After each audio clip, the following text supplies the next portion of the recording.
Përshëndetje miq dhe mirë se erdhët në studion e emisionit Pa Gjurmë. Jemi live këtu në ekranin e Report TV, ku si çdo ditë dhe ditën e sotme do të jemi rreth një orë në transmetim dhe sot do të sillim në fokus një histori që është trajtuar. Më saktë do të sillim dy histori në fokus me ditën e sotme që janë trajtuar në studion e emisionit Pa Gjurmë, një histori ku do të japim sigurisht lajme të mira, por dhe një histori të dhimbshme për të vazhduar misionin ton për një nënë të vetme dhe bëhet fjalë për Klaudia Beshi, një 32 vjeçare nga Burreli Dashurmiqe, e cila pas 14 viteve martesë i dha fund duke shkuar në divorc me babain e djalit të saj dhe gjërat nuk shkuan mirë pas divorcit.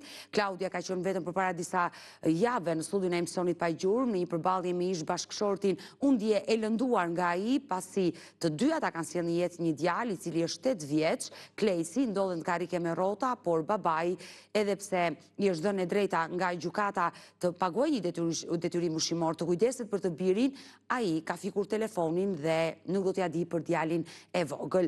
Në fakt, 8 vjeçari ka nevojë për një operacion urgjent jashtë Shqipërisë dhe konkretisht në Itali, aty ku nëna po bën përpjekjet e mëdha për ta çuar të birin, pasi jeta e tij është në rrezik nëse nuk do të kryej këtë operacion. Do të jemi sot me një mision në ndihmë të Klejsit të vogël, ndaj nëna e tij Klaudia, ka ardhur dhe ka udhëtuar nga Pogradeci dhe ndodhet me mua në studio dhe menjëherë dua ta përshëndes. Përshëndetje dhe mirë se erdhe. E dashur Klaudia, do të pyes si është shëndeti djalit, sepse vetëm përpara disa ditëve ai pësoi një goditje goxha të rëndë. Po, nuk është mirë. Mikët na kanë thënë që është përsëritse, mund të ndodhi prapë. Goditja ishte në zemër? Po.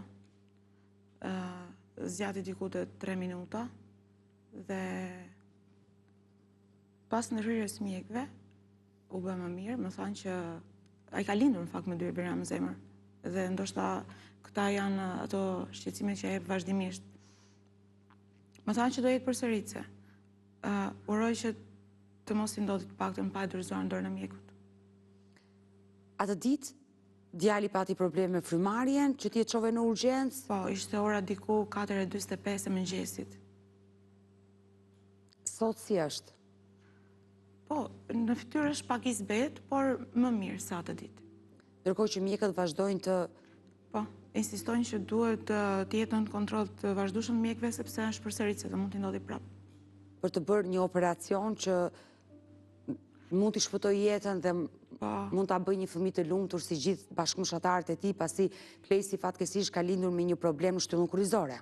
Klejsi ka gjithsej 3-4 diagnoza, nuk ka lindur me një. Domethënë, ajo diagnoza kryesore që bëri ndërhyrjen që ditën e parë që ka lindur, ditën e 4, më fal, vjen gjithmonë e shoqëruar me diagnoza të tjera, siç erdhi me 2 fryma në zemër dhe kemën probleme. Tani së fundi është faqur edhe skolioza, domethënë diagnoza e 4 kjo. Kështu që mjekët çfarë kanë thënë për 2 frymat në zemër, që mund të kryhet një operacion?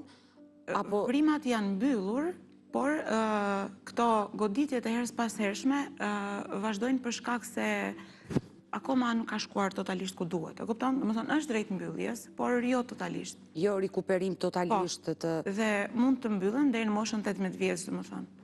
Ne do jemi të dyja së bashku sot, e di që e lënduar dhe nga ish bashorti Përparim Seferi, një histori që është trajtuar gjatë dhe ndjesh e lënduar, ke qenë bashorti i tij për 14 vite dhe sot ai, le të themi, ka mbyllur telefonin, jo vetëm ty, që fundja jeni divorcuar, por dhe të birit të vet. Do të qëndrojmë bashkë, dashur Klaudia, por më lejo që të prezantoj një histori, në fakt dua t'jap një lajm të mirë ditën e sotme.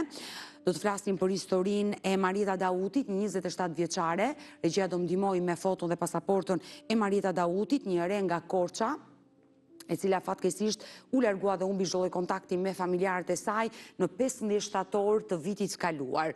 Kjo është foto e Marieta Dautit, një denoncim që u bë nga nëna e saj Alketa, e cila kërkonte ndihmën e ekranit të Report TV për të gjetur të bijën e saj, 27 vjeçare, që kishte humbur kontaktet nga Janina e Greqisë. Prej 15 shtatorit, nëna, gjithë familjarët nuk morën asnjë informacion për Marieta Dautin dhe pse u bë një denoncim në polici si atë greke në Janin, por edhe në Korçë, por dhe policia nuk arriti dot të gjente gjurmët e saj dhe pse u dyshuaj që Marieta mund kishte kaluar kufirin e Greqisë, jo të kishte hyrë në Shqipëri, por ndoshta mund kishte udhëtuar drejt Gjermanisë, në këtë shtet kur ajo kishte jetuar edhe vite më përpara.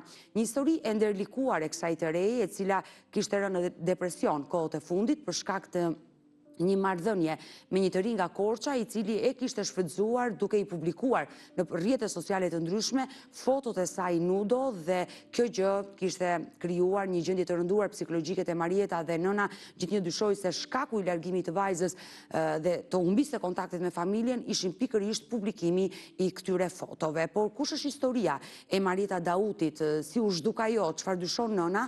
Unë dua t'jap në këtë moment një kronik që ne kemi përgatitur dhe rikthehemi.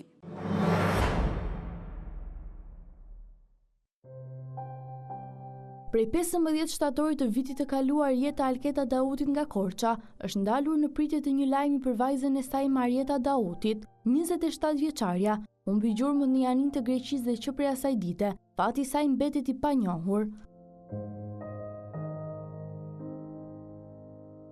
Nëna e Bi kishte shkuar në Janin për të kërkuar punë. Sipas familjarëve, ato ndodheshin pranë zyrave të punës, ku në rrethana ende të paqarta, Marieta u largua dhe që nga ai moment nuk është parë më, që prej asaj dite, çdo përpjekje për ta gjetur ka rezultuar e pasuksesshme. 27 vjeçari jetonte së bashku me prindrit dhe ajo kishte kaluar një periudhë të vështirë në jetë. Sipas familjarëve, publikimi i disa fotove intime kishte ndikuar rënd në gjendjen e saj psikologjike, duke e çuar në depresion. Për shkak të kësaj gjendje të brisht, nëna e saj Alketa nuk e linde pothuajse asnjëherë vetëm. Pse nuk ju kontakton? Ka pasur ndonjë problem vajza juaj? Nuk e di. Atë kohën të thash ishte pak me depresion. Pra, le të themi që vajza kishte probleme kohët e fundit përpara se të humbiste. Po. Por çfarë i kishte ndodhur që Asaj kishin dalë sa fotografi, por nuk kisha baza ku të bazosha nëpërmjet atyre fotove, se vajza nuk më jepte telefonin. Marrëdhëniet e të resë me motra dhe vëllezërit nuk ishin të mira. Ajo komunikonte kryesisht vetëm me nënën, e cila ishte mbështetja e saj e vetme emocionale.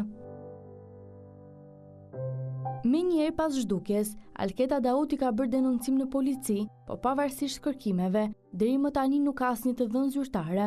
Ndërsa muajt kalojnë, familja jeton me shpresën që kjo histori të mos harrohet dhe që autoritetet të intensifikojnë kërkimet për të zbuluar se çfarë ka ndodhur me Marieta Dautin. Unë gjejsha vetëm një telefonat për vajzës, nuk desha as tash se shthoj, as nuk e ke idejnë, vetëm një zëri dëgjoj. Kjo është historia e Marieta Dautit, kështu ka humbur kjo 27 vjeçare, kontaktin me nënën e saj nga Janina e Greqisë, ishin nisur të dyja, nënë e Bi të punonin në Janin, ishin ndarë në vende të ndryshme të punës, ajo kishte kontakte me të bijën, por pikërisht në 15 shtator telefoni i saj rezultoi fikur dhe nga ai moment ajo nuk zbuloi asgjë për vajzën. Kjo histori është trajtuar gjatë në studion e emisionit Pa Gjurmë dhe sot unë dua të përcjell lajmin se Marieta Dauti, pra vajza, 27 vjeçaria, është rikthyer në shtëpi. Nëna e saj Alketa na ka telefonuar, na ka dhënë lajmin, sigurisht e reja nuk është ndjer mirë momentin kur e ka parë veten të publikuar në ekran dhe ka dëgjuar nënën e saj që bënte thirrje që të kthehej në shtëpi. Vajza shëndoshë mirë, ka qenë në Gjermani, e rënduar nga ana psikologjike, mendoi të fikte telefonin dhe të gjente qetësi tek kushurira e saj në Gjermani për një kohë të gjatë, disa mujore, por fatmirësisht vetëm përpara disa ditëve ka udhëtuar nga Gjermania dhe është rikthyer pranë familjes së saj në qytetin e Korçës dhe këtë lajm e jep vetë nëna e saj Alketa Dauti dhe e ndjekim në këto momente. Si e Alketa? Mirë jam, ti mire. Po më dërgove një mesazh dhe më dhe një lajm të mirë. Dhe unë shpresonja shumë. Kur është kthyer vajza në shtëpi? Po bën një havë. Çfarë ditë që të mor aty? Por ku ishte? Ktheku në Gjermani. Atje ku ti dyshoje. Por pse nuk ishte kontaktuar me ju? Po nuk zeshte. Por si është gjendja e saj? Mirë është. Por çfarë të tha kur erdhi në shtëpi, se të trokiti tek dera u habite? Jo, unë s'isha, unë jam këteja. Ishte vajza të vogël. Ajo ka vajtur në Korçë. Çfarë kishte thënë në shtëpi vajza? Jam mirë, asgjë tjetër nuk kishte thënë. Por thjesht fakti që ajo nuk ka telefonuar për një kohë të gjatë, ndoshta mund të jetë pak e rënduar nga ana psikologjike. Telefon nuk ishte me vete, telefon më tha burri nuk ishte me vete. Po në Gjermani ku kishte jetuar, me çfarë kishte ngrënë, me çfarë kishte pirë? Në një mbese burrit kishte ndenjur. Por ajo nuk u kishte treguar ju që vajza është këtu? Unë nuk kam komunikim, me atë nuk flas me atë familje, prandaj. Nuk keni kontakt edhe s'ka njoftuar. E dashur Alketa, ma vjen mirë që vajza është kthyer në shtëpi. Shofsh, faleminderit, jam shumë e kënaqur dhe me ty. Pra ata kisha mundësi, bravo së qoftë. Ne do heqim të gjitha fotot e saj, se ajo është gjetur. Uroj që ti të shkosh sa më shpejt në Korçë që ta takosh vajzën, se je në Greqi, punon në Greqi. Ja, dhe në punë të muajt jam do iki, po kjo do të më lë kjo zonja. Po në telefon ke folur me vajzën të paktën? Kam folur 2 herë, kam folur. Ty çat ka thënë Sinan? Jam mirë, me ratë moski, ti shko shëndetin tënë, se unë jam e smurë. Me zemër, me tension, me diabet, prandaj s'vinja do të në Tiranë. Kuptove? Por nga zëri ti Sinan, kuptove diçka? Ishte, në më thënë një lëkundi, po ishte shumë mirë, Lavdi Zoti, dhe më vjen mirë, që është mirë je bashkuar. Mbajtur shumë afër ata, jam shumë e kënaqur me atë familjen, jam shumë e kënaqur. Ata që e mbajtur në Gjermani. Të burrit, që unë s'flisnja, kisha vite që nuk flisnja. Mirë, më vjen mirë që vajza është kthyer dhe nuk është më e humbur. Të përshëndes. Rosh, faleminderit gjithë të mirat. Mirupafshim, Alket. Mirupafshim. Ky ishte lajmi i mirë që përsolli nëna e Marita Daudit, Alketa, e cila tregoi se vajza ishte kthyer në shtëpi, ishte në një gjendje më të mirë shëndetësore dhe urojmë që mos të ndahen më kurrë nën e bir. Regjia do të heqi pasaportën e 27 vjeçares Marita Dauti, ajo nuk figuron më e humbur, fatmirësisht pas disa muajve u kthye në shtëpi.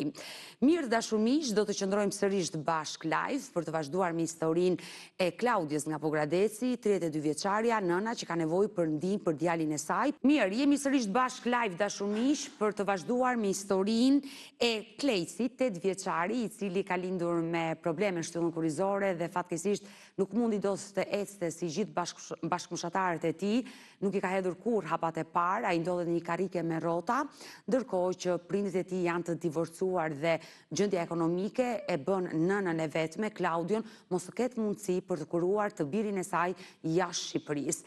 Por Klaudia Beshi, kjo 32 vjeçare, vetëm e thash dhe pak më parë, vetëm përpara disa ditëve, ka qenë në studion e emisionit Pa Gjurmë dhe në fakt erdhi të bënte një apel, një ndihmë për të birin, por teksa po kërkonte ndihmë për të birin, ish bashorti e sulmoi dhe kjo nën u lëndua, por ajo është një grua e fortë dhe vazhdon sot misionin e saj për të birin dhe ne jemi mbështetja më e madhe e kësaj nëne që ka nevojë për ndihmë. Por kush është historia e Klaudios? Ne do ndjekim një kronik që kemi përgatitur dhe rikthehemi.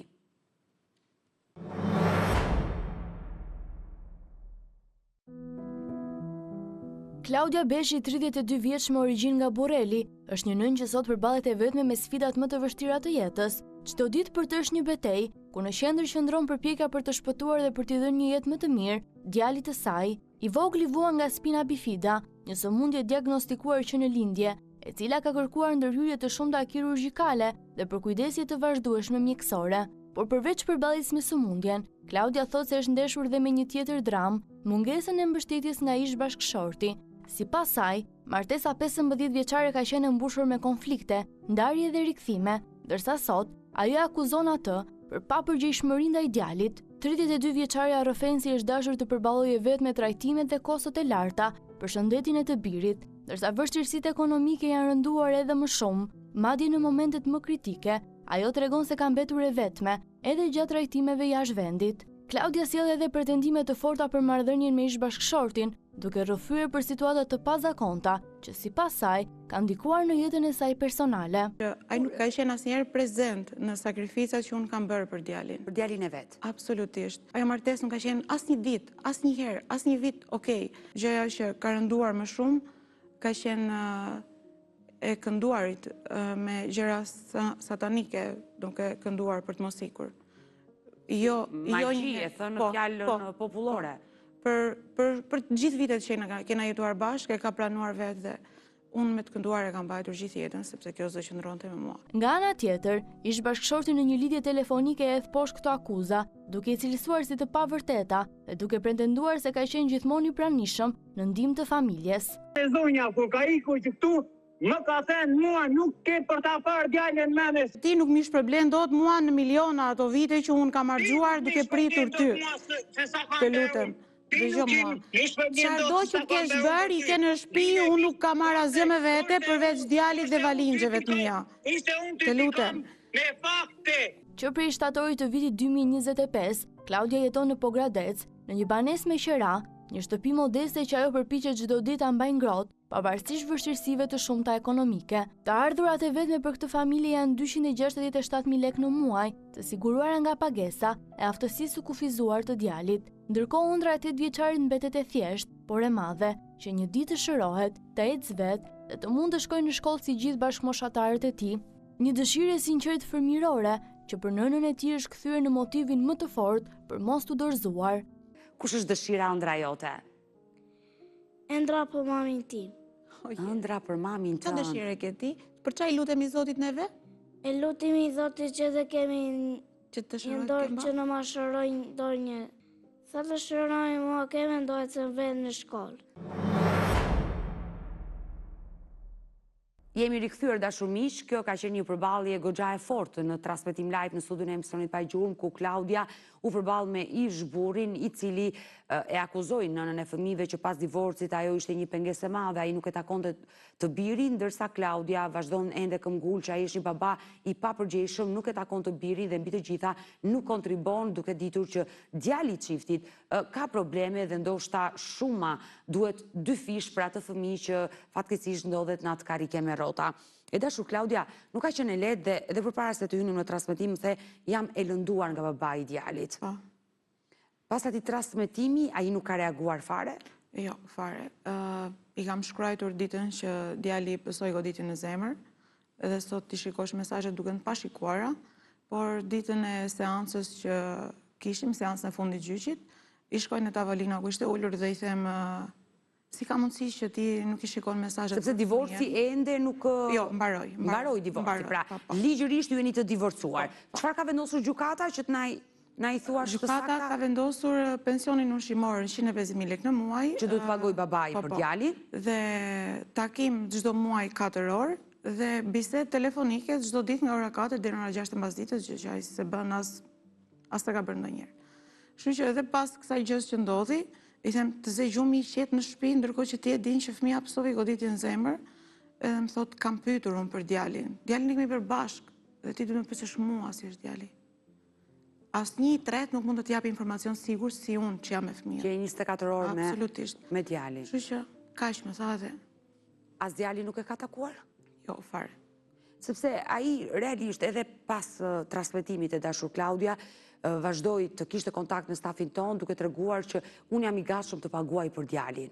Atë ditë që pësoi djali goditjen, pas një kushërirës së tij ka dërguar 100.000 lekë dhe pas kaq kohësh që s'përgjigjet fare dhe i kishte kërkuar të bëjë një foto dorës, se pastaj thoni ju nuk ka paguar dhe kishte thënë nëse Do në të faktonte që kishte dhënë 100.000 lekë. po, dhe nëse djali vdes e paçi me qaf juve, unë pagova.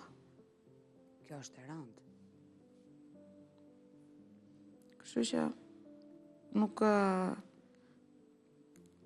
nuk ja vlen as të përmendet në historinë e djalit. Ne luftojmë me jetën, jo, Por djali e kërkon. jo, Nuk e kërkon jo, fare. fare, jo. Nuk e ka kërkuar asnjëherë. Domethënë, në rastet që ai e ndjen veten keq, thot e ndjen atë mllefin që ka brenda, të thot pse nuk është, ose pse s'më mbron, po jo se e kërkon për dishmëri, jo. Por e din, thuhet që e shty nana, ai është 8 vjeç, nuk është 8 muajsh, dhe ai e kupton shumë mirë rrugtimin e tij ose rutinën e tij ditore nga mëngjesi deri në darkë, kush është 24 orë me këtë, kush e merr nga shkolla, kush e çon, kush ja plotson nevojat, kush e çon nëpër spitale, kush e lan, kush është plan, e kupton? Dhe në momentin që as paktën në telefon ai nuk është, që ai të komunikojë me të ose ti krijoj atë lidhjen e komunikimit me njëri tjetrin, mos presi duar trokitje nga fëmia. Absolutisht. Kur e ka takuar për herë të fundit babain? Atëherë ka takuar kur erdhi me kushërinë e tij, domethënë, para 6 muajsh gati diçka e tillë. 6 muaj që ai nuk Kur erdhi nga Italia. Atëherë kur erdhi nga Italia, pas 2 javësh që erdhi takoi djalin. ka takuar djalin. Dhe ai takim ka qenë i lumtur për djalin? Jo, fare. Ai në kronikën që ty të tha, ishte shumë i lumtur, djali as nuk ka përqafuar fare, as nuk isha shfuar fare. Ama të njëjtën gjë ka bërë ai në takim me psikologën, ishim të tre, ai erdhi ul dhe nuk ju afro djalit fare. Nuk e takoi. Edhe ajo ja vuri ndukje pse nuk e takon. Ka thënë zonja, unë jam para ligjit këtu dhe nëse veproj peshon mbi mua ti bëje. Unë nuk i kam dhënë armën, absolutisht. Unë nuk i kam dhënë armën fëmis me vete dhe ti si afrohesh dot. Ti afroju, atë që aty të takon si baba, nuk ta mohon dot asnjëri. Ti bëj, atëherë nëse merr replik të kundërt nga ana ime, okay, është pesh mbi mua. Jo, drejto institucioneve. Po, normal. Nëse ti vërtet je një pengesë për djalin që babai nuk mundet të takoj se ju e pengoni, ai tashmë me një vendim gjykate që është bërë divorci, drejtohet zyrës përmbarimore dhe kërkon të drejtat e tij, që i ka dhënë ligji për takuar djalin për të folur në telefon. Fare dhe psikologja i tha, pse nuk ju afrove? Ti duhet i afrohesh, të flasësh me të komunikosh me të. Fare. Ishte i natosur, i nervozuar, ajo gjendje që pa djali dhe rrin të kështu fëmia i tremur. Më vjen keq që ai fëmijë po rritet me jetim me baba gjallë. Është fatkeqësi, por fatkeqësisht nuk është i vetmi. Klesi jot ka dhe shumë klesa të tjera në Shqipëri që është më vërtet. Janë të braktisur nga baballarët të cilët nuk interesojnë për fëmijët e tyre dhe më vjen keq që këta persona nuk mund të quhen as baba në momenti që sillin jetë një fëmijë dhe nuk janë të përgjegjshëm. E dashur Klaudia, ne do flasim sot për Klesin tënd dhe gjithë qëllimi i këtij emisioni është të bëjmë thirrje për Klesin, kushdo që është duke na ndjekur, ju keni vënë dispozicion dhe një numër llogarie që regjia do na ndihmojë në këtë momente. Ndërkohë ky është Klesi. Unë kam takuar Klesin sigurisht kur ka ardhur në ambientet e Report TV, është hapur një numër llogarie në emrin tuaj, Klaudia Beshi. Ky është numri i llogarisë që është vënë në dispozicion nga nëna e Klesit, që kushdo që është duke na ndjekur në këtë transmetim mund ta ndihmojë këtë nënë e cila po lufton e vetme për të shpëtuar të birin e saj që ndodhet në karrike me rrota, me një problem të lindur në shtyllën kurrizore dhe pse ka bërë operacione në Shqipëri, janë të pamjaftueshme, ndërkohë që mjekët në Shqipëri e kanë drejtuar këtë nënë të niset jashtë vendit dhe konkretisht në Itali, në Rom, për të kryer ndërhyrjen e radhës, një ndërhyrje që mund ta shpëtojë Klesin, ai mund të eci dhe mund ta flaki përgjithmonë atë karrike me rrota. Kushdo që është duke na ndjekur në këtë transmetim është i lutur ta ndihmojë këtë nënë, pikërisht në këtë numër llogarie që ajo ka vënë dispozicion për të birin e saj të vogël, pasi e ka të pamundur për të mbledhur shumën e parave dhe për të vazhduar rrugën drejt Italisë e vetme. Ndërkohë babai e di që ti tashmë e ke nisur të nisë më shapur një numër llogarie. Po. E di. E di. Por që nuk reagon. Jo. Unë nuk pres të reagoj ai. Ai nuk ka reaguar gjithë jetën pa erdhëm këtu ne, që do reagoj sot. Pritshmëritë e mia tek ai janë zero, kështu që. E dashur Klaudia, unë e kuptoj, ndoshta ai nuk ka para. Ti mund mos kesh para, po zërin e ke ta ngresh njësoj si unë për fëmijën. Po, këtu desha të dilja. Ai nuk mund të ketë para, le të themi që të hedhi tek numri llogarisë për të bërë operacion djali, se flasim për shuma të mëdha, por aman ai mund të jetë prezent për të shoqëruar ty në shtetin italian, aty ku do operohet djali, të jetë afër djalit dhe ai të ngrejë zërin, një lloj si ju. Mjafton zërin, kishte ngritur, do i kishte fituar pikët e humbura ndër vite si prind. Do më flasësh pak për problematikën e Klesit, ai na ka dërguar një video realisht, një video që është realizuar në ambientet tona ku ka qenë së bashku me këngëtaren e Ersela, dhe Klesi ka një mesazh për të përcjellë ditën e sotme, ky 8 vjeçar që na ka prekur të gjithë dhe e ndjekim.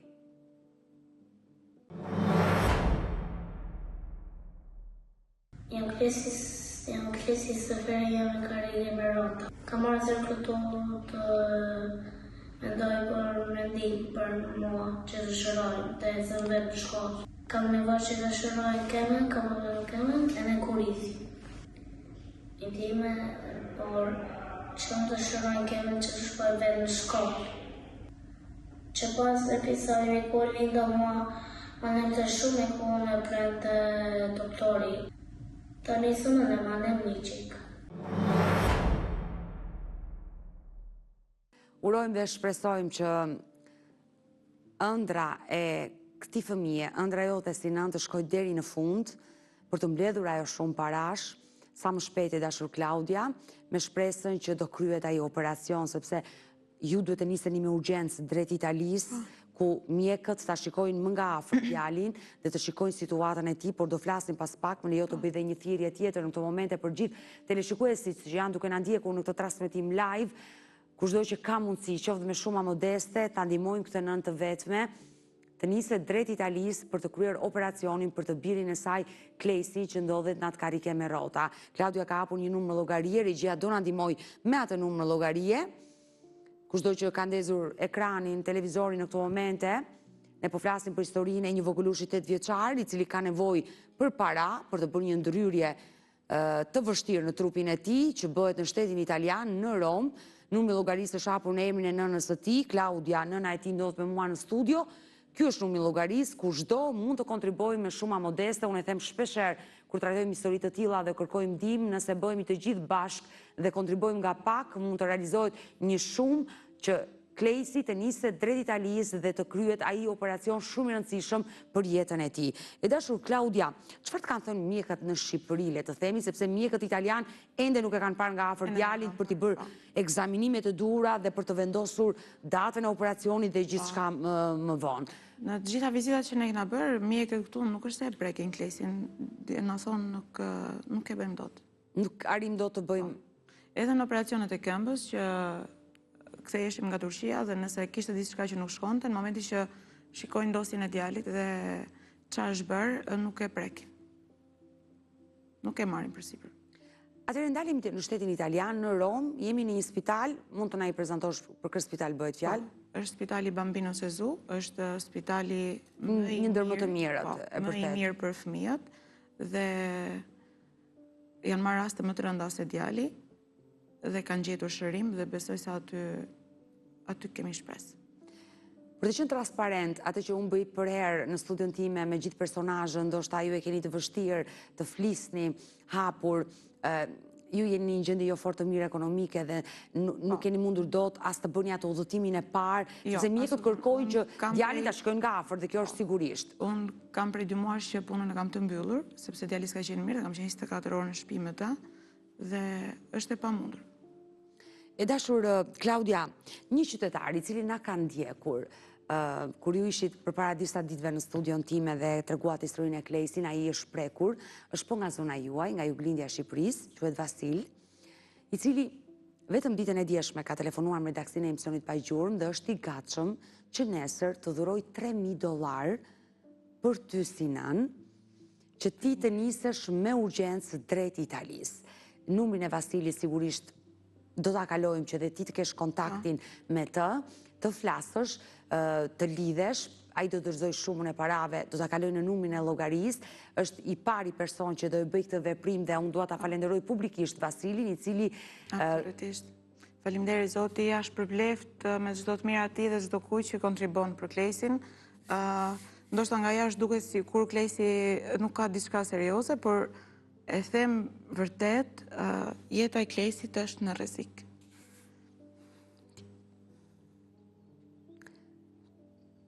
Klaudia, unë e di shumë mirë që Klesi ka probleme, jo unë, por dhe teleshikuesit që janë duke na ndjekur, sepse e shikojnë Klesin atë karike me rrota, ai duket që ka nevojë për atë operacion, ti ka ardhur këtu për të kërkuar ndihmë për djalin, kështu që je një nën e fortë dhe nuk do dorëzohesh deri në pikën e fundit për djalin tënd, çdo nën do ta bënte këtë gjë. Ne na ke këtu për të mbështetur, e dashur Klaudia, e kuptoj që je mbytur në lot, është e dhimbshme e gjithë ajo që ti po përjeton, por zotin Vasil dua ta përshëndes dhe unë nga zemra, i cili ka telefonuar dhe ato para që ai do kontribojë, që është i pari person që e bën këtë gjë dhe uroj që të ketë dhe persona të tjerë në vazhdim për ta ndihmuar këtë nën, ato para do të shfrytëzohen që ti të bësh udhëtimin e parë drejt Romës për të qenë në kontakt me mjekët, të cilët do vendosin më pas se çfarë do bëjnë me Klesin tënd, që ne urojmë dhe shpresojmë dhe lutemi që të kryhet ai operacion te Klesi dhe ai të ngrihet në këmbë. Amin. Uroj shumë. Nuk e di, mezi po e pres atë ditë. Klesi, Edhe Klesi. ju e keni njoftuar që Ndoshta shumë shpejt do të nisemi drejt Italisë. E thot edhe në shkollë ose edhe në qytet kur dalim që mlidhet me fëmijët, ju thot, e din, unë do ikë të shërohem, unë do ikë të spitalit dhe do ta ish karrocën. Sepse ai mezi pret që të eci. Sot gjatë rrugës që po vinim, edhe sa do rri unë kështu, tha, që të shërohem. Është e dhimbshme kur fëmia të bën këto pyetje dhe ti nuk di çfarë përgjigje ti japësh. Nuk mendoj se ka ndonjë lloj dhimbje tjetër që një femër e gjunjëzon më shumë se kaq. Para fëmijëve të gjithë gjunjëzohemi dhe sidomos kur ata kanë probleme të rënda me shëndetin e tyre dhe mbi të gjitha edhe gjendja ekonomike nuk është e mjaftueshme dhe ajo që më dha më shumë në gjithë histori është edhe babai nuk e përkra, nuk e mbështet dhe nuk e ndihmon në këtë situatë. Unë sot sigurisht nuk do ta marr zotin përparim Seferi, unë jam i sigurt që ai është duke na ndjekur në këtë transmetim, edhe nga ana ime është e pavlerë ta telefonoj kur ai nuk ka kontribuar dhe vazhdon të fiki ty telefonin, kur s'ta hap ty telefonin dhe djalit të vet nuk ka kuptim të ma hapi mua telefonin dhe të flasi me mua. Më ndodh shpesh që shumë njerëz të cilët kanë konflikte brenda familjes, si historia juaj Klaudia, ma hapin mua telefonin, në këtë rast unë jam pa vlerë të ma hapësh mua telefonin dhe të flasësh me mua dhe të mistifikohesh mua, ndërkohë që konflikti është me Klaudin në rastin e përparimit, të flasi me Klaudin, të gjej gjuhën e përbashkët, martesa e tyre ka marrë fund, divorci ka ndodhur përpara disa diteve, gjykata ka vendosur, i ka dhënë të drejtat dhe babait dhe nënës, dhe nëse përparimi do respektoj atë vendim gjykate, pa dyshim që gjërat mund të shkojnë më mirë, jo vetëm për të dy këta prindër, por edhe për Klesin e vogël. Uroj dhe shpresoj që përparimi të ndërgjegjësohet dhe mbi të gjitha të reagoj për fëmijën e vet, i cili sido që të jetë, ka nevojë që të ketë pranë edhe nënën, edhe babain. Absolutisht. E dashur Klaudia, kush është mesazhi, sepse gjithë qëllimi sot i emisionit ishte Klesi, të bëjmë të dyja së bashku thirrje, të kërkojmë ndihmë për Klesin e vogël, që të kryet ai operacion dhe të mblidhet ai shumë e parave. Kush është mesazhi që do përcjellje ditën e sotme? Ne kemi gati një muaj që është bërë apeli i Klesit dhe në llogarinë e Klesit nuk është kontribuar shkak e deklaratës tij dhe mendon dhe quan fajtor babai? Absolutisht. Show-un e bëri ai, dhimbjen e kemi unë dhe Klesi. Kështu që unë ju lutem të gjithëve atyre që, sidomos atyre që janë prind, ata e kuptojnë shumë mirë se çfarë do thotë ti jesh prind dhe të kesh fëmijë në këtë gjendje. Sa të kenë mundësi, çdo kontribut i tyre është i vlefshëm për ne. E rëndësishme është që të gjithë nga pak, ajo shumë të mblidhet. Numrin e llogarisë, lutem regjia, ta japim vazhdimisht. Ajo shumë të mblidhet dhe të Klesi të dorëzohet në dorë të mjekëve, para se të pësoj ndoshta goditjen e radhës në zemër. Kjo është frika më e madhe imja. Sepse e kam parë të merr atë ditë. Uroj dhe shpresoj që të gjithë ata që janë duke na ndjekur, padyshim çdo prind që është duke na ndjekur në këtë transmetim është prekur. Uroj që të bëhemi bashkë, të kontribuojmë në këtë numër llogarie që nëna ka vendosur në dispozicion për të shpëtuar Klesin, që vërtet jeta e tij është në rrezik dhe ka nevojë për të dalë urgjent nga Shqipëria drejt Italisë.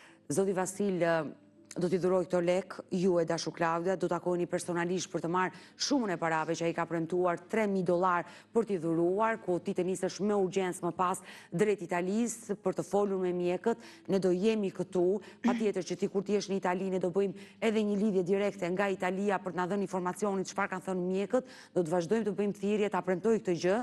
Ne do të jemi gjithmonë me ty si nën, do të vazhdojmë të bëjmë thirrje për të grumbulluar lekët. Shumë faleminderit. Që ty të duen në Itali dhe uroj dhe shpresoj që gjërat të shkojnë mirë me djalin. Faleminderit. Besoj se ka Zot lart. Ai e di më mirë çdo ditë tonën dhe çdo sakrificë timen që nga dita e parë që ka lindur deri tani. Amin dhe Zoti qoftë me ty. Jam e sigurt që ti dhimbjen e ke kthyer në forcë dhe nuk do të dorëzohesh kurrë për djalin tënd. Absolutisht. Do ta puth edhe Klesin fort. Jam i sigurt që ai e di që jemi në transmetim të dyja, është një djalë shumë i shkathët, shumë energjik, i uroj shërim të shpejt. Falenderoj Klaudio që të pata në studio dhe të mbetemi bashkë në kontakt. Faleminderit juve.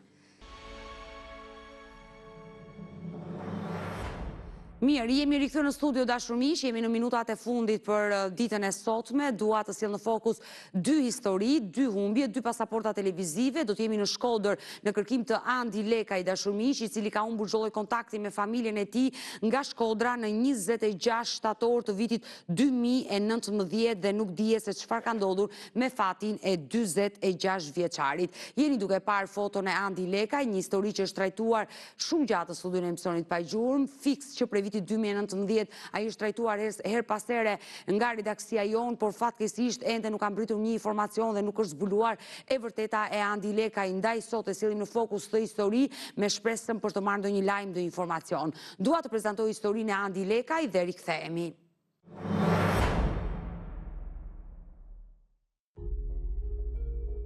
Andi Lekaj, 46 vjeç, banues në Dudas në Shkodër, u largua nga shtëpia në datën 26 shtator 2019, duke humbur çdo kontakt me të afërmit e tij. Me vete ka marrë vetëm kartën e identitetit dhe një aparat celulari, por ai deli fikur që prej ditës kur ai u zhduk. Andi u largua me biçikletën e tij, e cila rezulton i zhdukur bashkë me të. Ai jetonte i vetëm dhe për këtë arsye nuk njoftoi askënd kur u largua. Sipas informacioneve të marra, një ditë para se të zhdukej, Andin e kanë parë në Shirok, ndërsa ditën që u largua, pra në 26 shtator, e kanë parë në Oblig, rrugës për në pikën kufitare të Muriqanit. Familjarët kanë bërë menjëherë denoncimin në polici, por Andi Lekaj, sipas sistemit Teams, nuk rezulton të ketë kaluar kufirin në mënyrë të lishme. Dyshimet janë se ai mund të ketë kaluar në mënyrë ilegale duke i shpëtuar policisë. 46 vjeçari atë ditë kishte veshur një palë xhinse dhe një këmishë të bardhë. Është i gjatë 170 cm me flokë kaçurela të zeza me trup të dobët. Kjo është herë e parë që Andi largohet nga shtëpia në këtë mënyrë pa lënë asnjë gjurmë.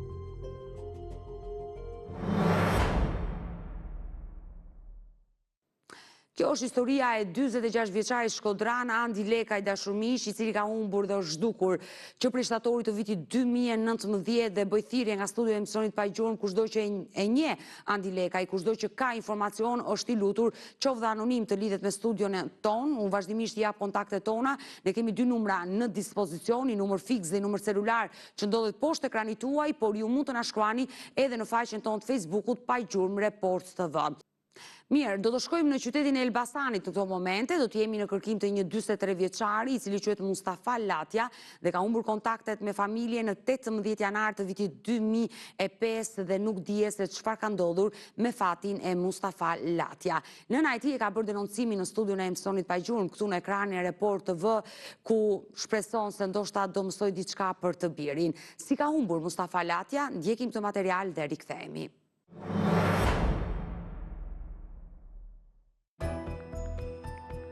Mustafa Latja rezultoni i humbur për familjen që prej vitit 2005.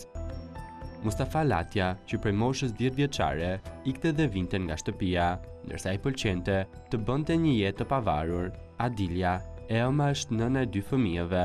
Ata jetonin së bashku, ndërsa mbaheshin me të ardhurat që fitonin nga shitja e rrobave të përdorura. Në tregun e Elbasanit, të gjithë i njihnin, pasi nënë e birë çdo mëngjes dilnin bashkë për të shitur.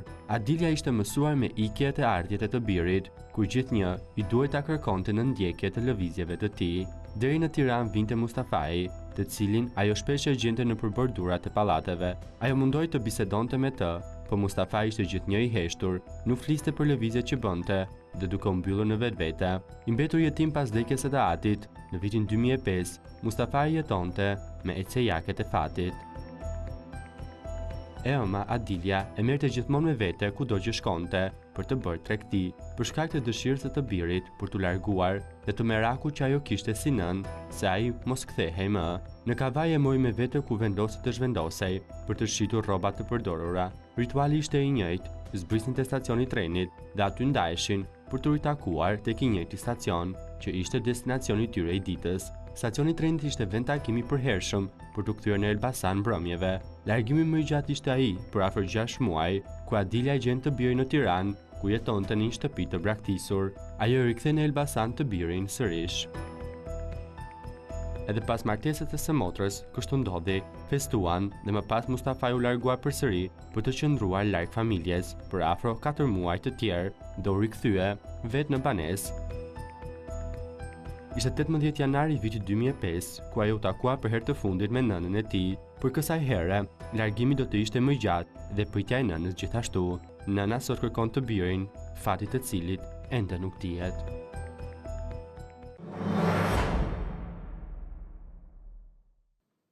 Kjo është historia e 43 vjeçarit nga Elbasani, Mustafa Latja, dashur miq, edhe për Mustafajin u bë thirrje, kushdo që mund të ketë informacion, është i lutur të kontaktojë me studion e emisionit pa gjuhë. Muroj dhe shpresoj që të dyja këto histori që prezantuam, si historinë e Mustafa Latjes dhe Andi Leka nga Shkodra, të marrim lajme dhe informacione. Ju falenderoj dhe ju që qëndruat me mua deri në fund të programit. Ne bashkë do ritakohemi sërish. Ju e dini që pa gjuhë vjen çdo ditë live ora 16 këtu në ekranin e Report TV. Bashkë mirupafshim.